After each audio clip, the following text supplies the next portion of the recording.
This is the Shanice Lewis Show, the number one podcast for plus-size women. With your host, the queen of curvy conversation, Shanice Lewis.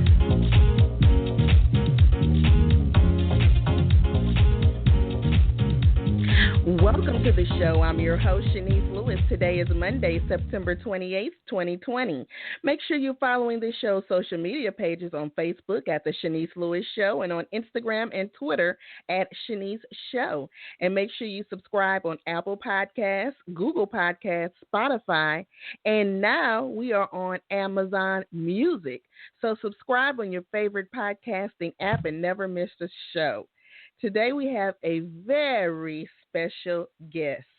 Ashley Nell Tipton was season 14 of Project Runway's winner in 2015. Wait, let me make sure I said that right. Ashley Nell Tipton won season 14 of Project Runway in 2015. She signed a contract with clothing retail giant JCPenney to design and be the face of their plus-size boutique Plus.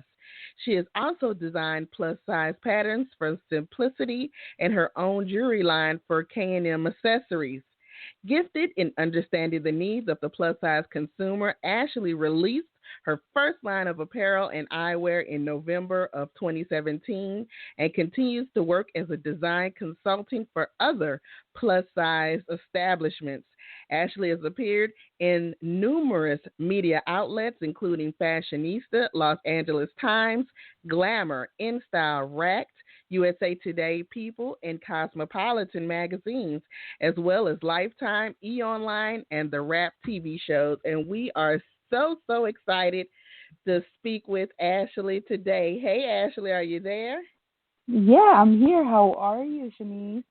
I am good. I'm so excited to talk to you today because there's so much to talk about. You too. I love catching up with you. Now, the last time I interviewed you on my podcast, we talked about you being overwhelmed by fame after winning Project Runway.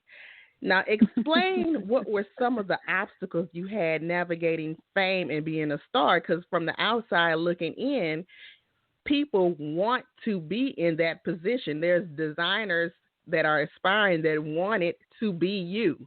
So what were some of the obstacles you had that the average person wouldn't understand? Your life is no longer private, and a lot of people feel like they own a part of you.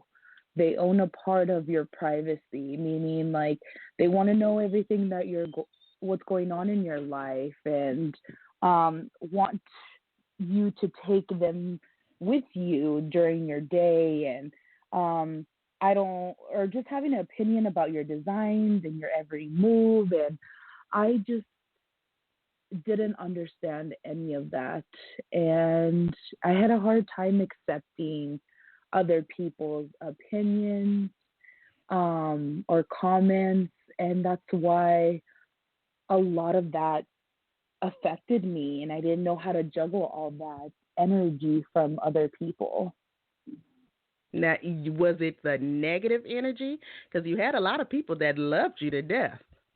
Oh, of course. I mean, it was just a combination of everything. It was sometimes feeling not enough and feeling like I needed to give more to people. Like, because people loved me and appreciate everything I did, I felt like I had to keep up with everything.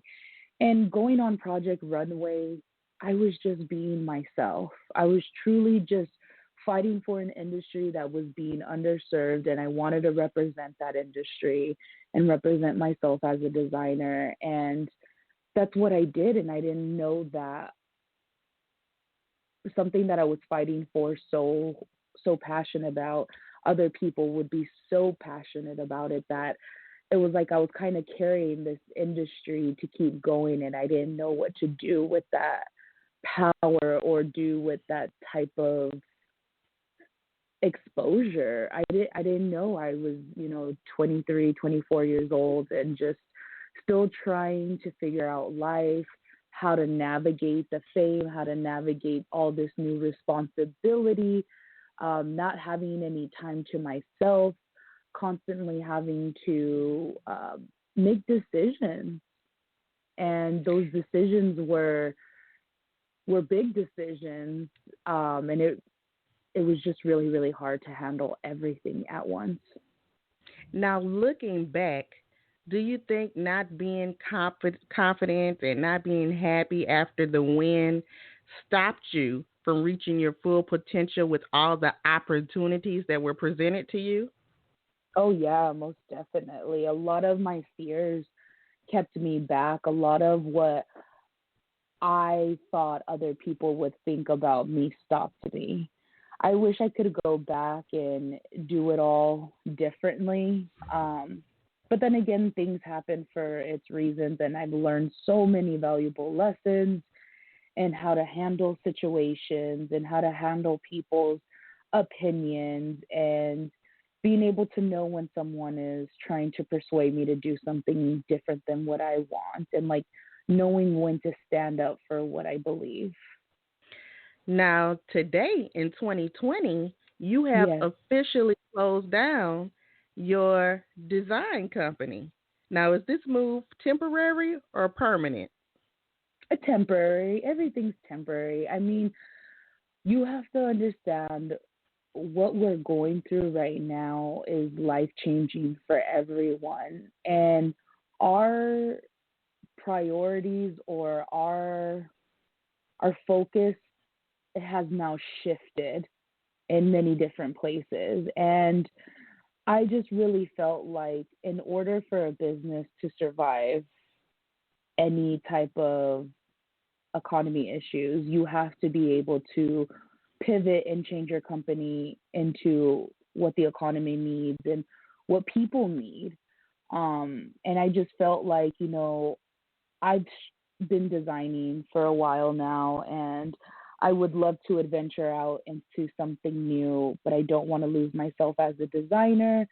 But I feel like this plus size industry has grown so much in the past 5 years that I'm proud at where it's at and where it's going, that I can now step away and adventure out and I just want people to know that this isn't the end of my plus size or my design career for plus size women. I eventually want to go back to it.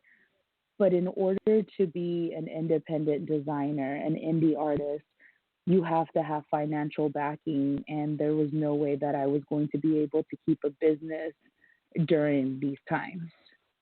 Right, and we have seen that a lot of plus size stores have gone bankrupt during this pandemic. Exactly.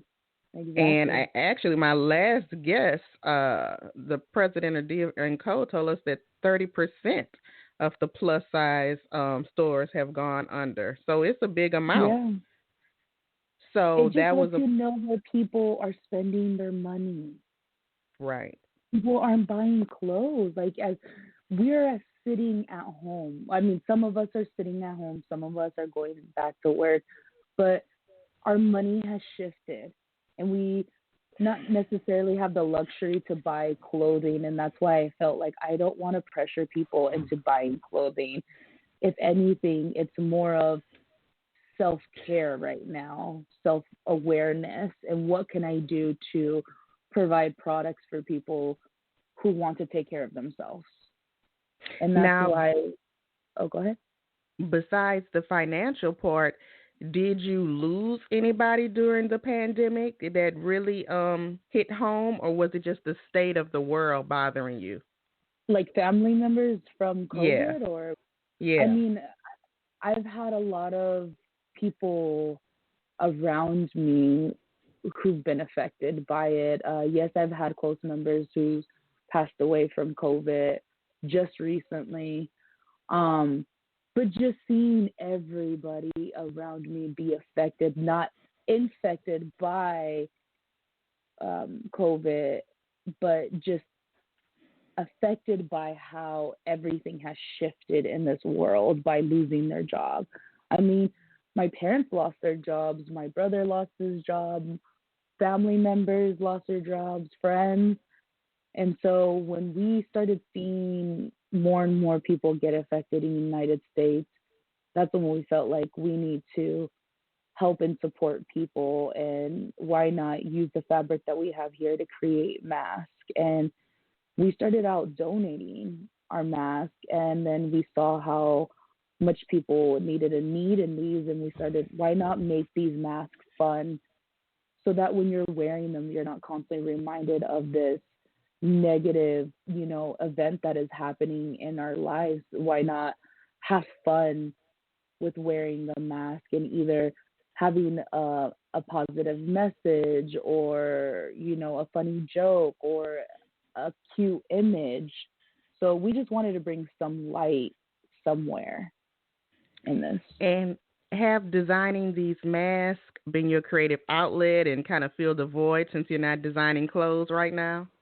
Oh, most definitely. I'm having so much fun doing all this. Like, people don't know this, but the fashion world is so competitive. And as someone who has been going through this whole self-acceptance journey, I really felt like I had to let go of one of the things that was holding me back from fully accepting myself, and that was designing, because I made being a plus size designer be my identity. And I have to remember that that's not all who I am. There's so much more of Ashley that people don't know. Like, Ashley loves to cook. Ashley loves to be a plant mom. And there's just so much more of me that not just designing plus size clothing. So I want to adventure that. And I think this is the time to appreciate life and feed your soul what it needs, and it needs happiness. And I'm so much more happy right now doing something that is still being creative, but it allows me to think differently. And you have a new project that you introduced, the Love You Show, on your Yes. YouTube channel. Now tell me about that. The Love You Show has been something of me and Andrew, my CFO in my business. We have been wanting to create this YouTube show for years now, ever since we decided to start working together, because me and Andrew have known each other for almost 10 years. And it wasn't until I fully could come around with the idea of changing the way that I think and accepting myself for who I am and just making myself happy. And we had the Love You Show as a self-acceptance seminar that people could come to my studio and learn firsthand with me and Andrew. And then once the pandemic had hit, we could no longer have that luxury of being in our studio with other people. So we decided to take the time out and really invest into a YouTube channel. And so we decided to start filming our YouTube channel back in July. And every week we've been filming different lessons on how to rethink about your thinking, and allowing your mind to be freed up with all these old thoughts and theories that we had about ourselves, or not worrying about what other people think, and knowing that we can't control what we can't control. So there's just all these life lessons that Andrew has taught me throughout my life.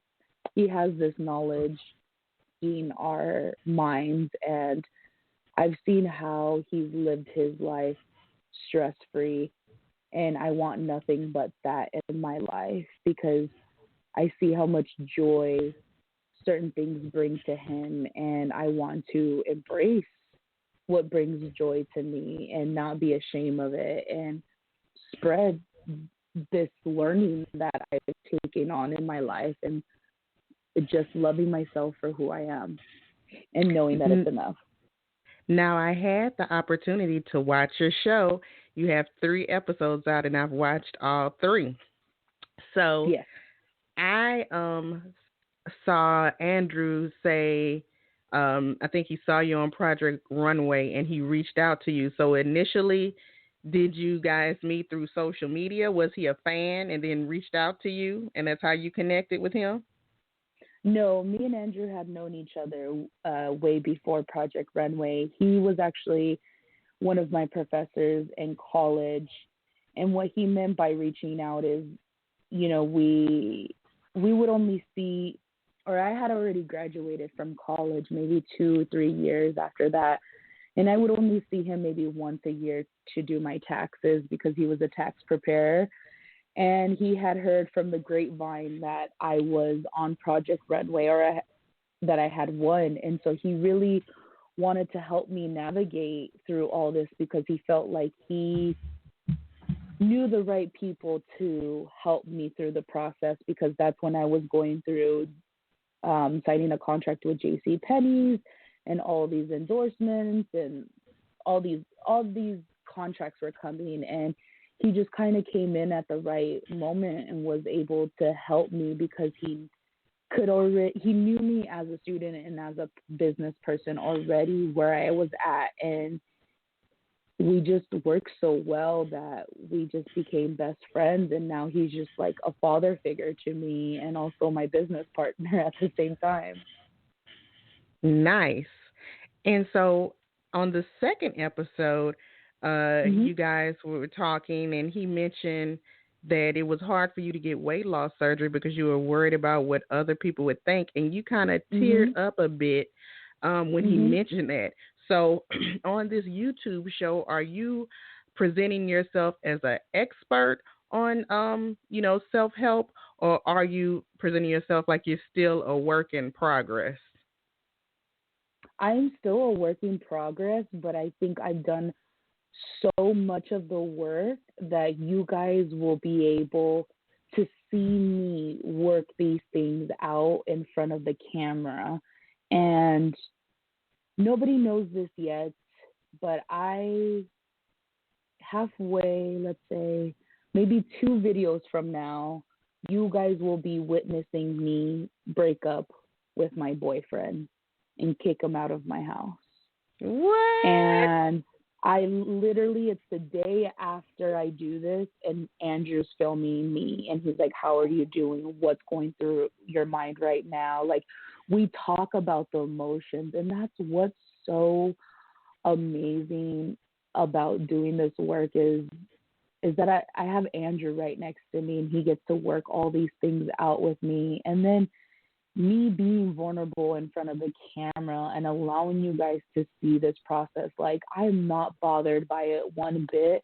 I'm more excited that you guys get to witness this because I'm not holding back, and I'm sharing everything that I'm feeling at this very moment, because I know that there's a lot of people who are staying in relationships that they know they shouldn't, and how sometimes you just got to rip that Band-Aid off. And you see me go through all these things. Like, you see me a week after the breakup and where my emotions are at and how I feel like I'm dealing with a death. And then you see the week after that, and it's like, okay, Ashley's like finally feeling back to herself. So it's like you guys are seeing this firsthand, how this is unfolding and how Andrew is getting to work with me through this. And then we also give examples of how I dealt with a past relationship and how I felt like what I just went through is something repetitive that I'm going through, and how I need to break this habit and stop it.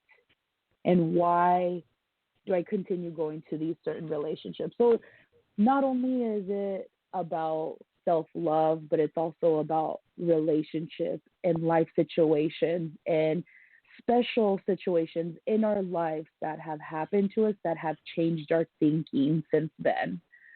So all of this information that we talk about in our videos in some way is going to feel relatable, because not only do I give my life experiences, but Andrew also gives his life as well. And when did that pivot moment happen for him when he changed his thinking? Now, I never really got into YouTube as a YouTuber, but I hear from those that are really into it that YouTube can be a very mean and hateful place as far as the people in the comments. So are you preparing yourself when that episode happens? When you kick your boyfriend out, that's going to get a lot of views. That's going to be the biggest views because it's drama. Are you prepared for all the negative comments? I don't know. I mean, I want to say yes because, I went through Project Runway and hearing all the negative comments. I went through hearing Tim Gunn talk horrible about me, and I put myself through a lot. And I think doing this work that you guys are watching right now is what's helping me get by and not allowing myself to be held back just because I'm thinking about what other people are going to say. Right. I just, yes, it's been going through my mind, what is my ex-boyfriend going to think when he sees this? What are his family going to say? What is my friends or just people who have been following my journey, even new people who never knew who I was, what are they going to say? But at the end of the day, I don't care because they're not living my life. This is my life. They don't pay my bills. They don't do my work, nothing. And they can have their opinion. If that makes them feel better about posting them, go for it. But at the end of the day, I can't consume my mind about something that I don't know. I don't know what people are going to say or what people are going to do, but I don't want to waste my time thinking about it. Now, your YouTube series goes along with a book. There's a book that you are using as a textbook to go step by step. So when you get to the end of the book, is the YouTube series over, or are you going to keep going? Oh, so the book that we refer to for our Love You channel is a book where you can it's something that we would like for you to read on your own. It's not something that you necessarily have to we go chapter by chapter or anything.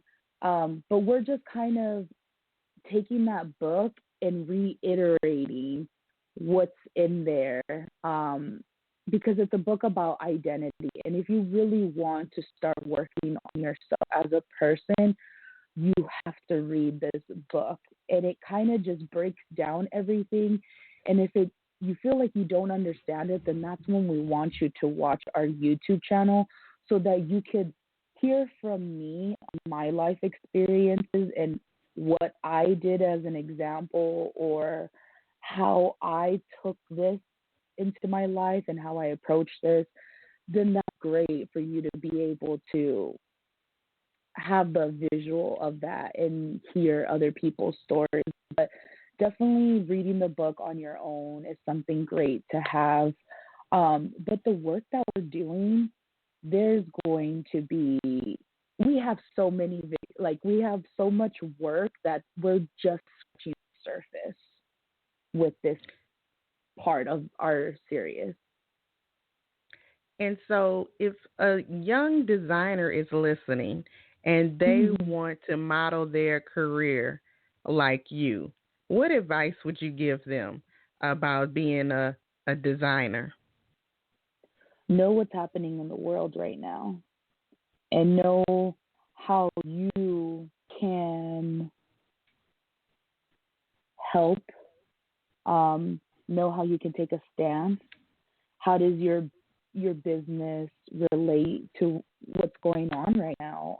I think the only way that you'll be able to reach people is them feel like you understand and that you are relatable.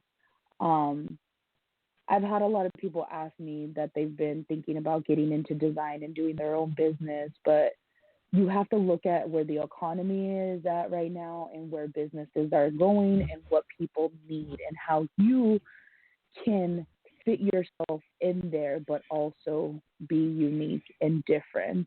And it's all about being creative in that mindset. But yeah. And so your advice would be, this is absolutely not the time to launch a new clothing line.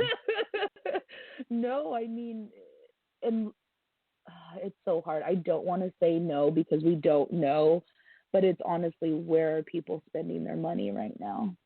I mean, I do see this luxury of spending money on clothes because they can, but we're not necessarily have the places to go and wear them. I just feel like we're in this really, really tricky time where focusing our time on where our business should be at, or where you want your business to be for next year, really thinking about it, because there's just a lot of where we don't know where the world is going and how we can still be sustainable and help the environment out instead of just causing more mess, if you know what I mean.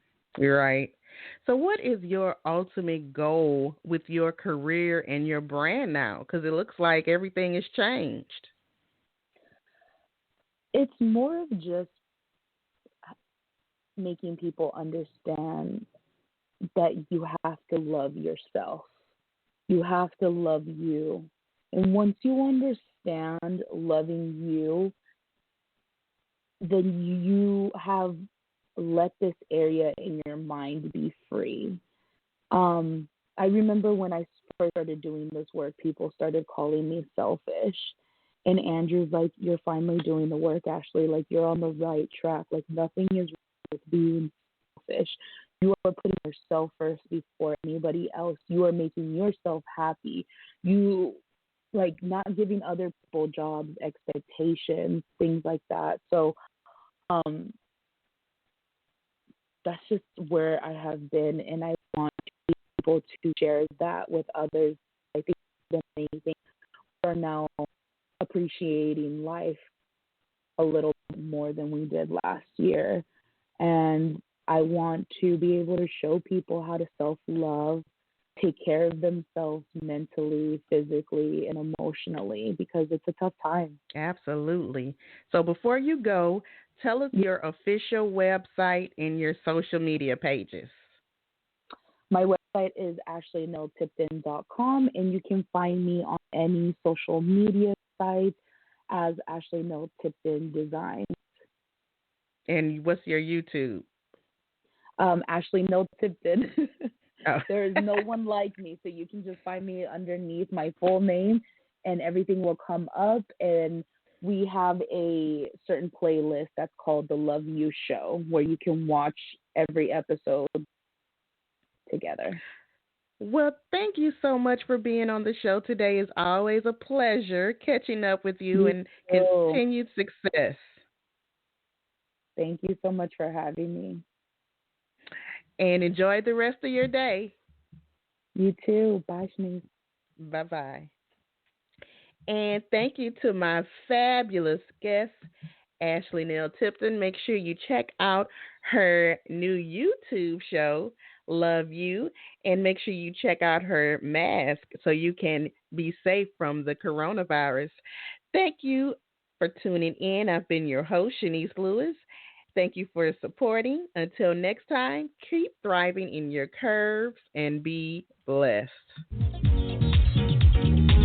You've been listening to The Shanice Lewis Show. For more info about the show, visit ShaniceLewisShow.com.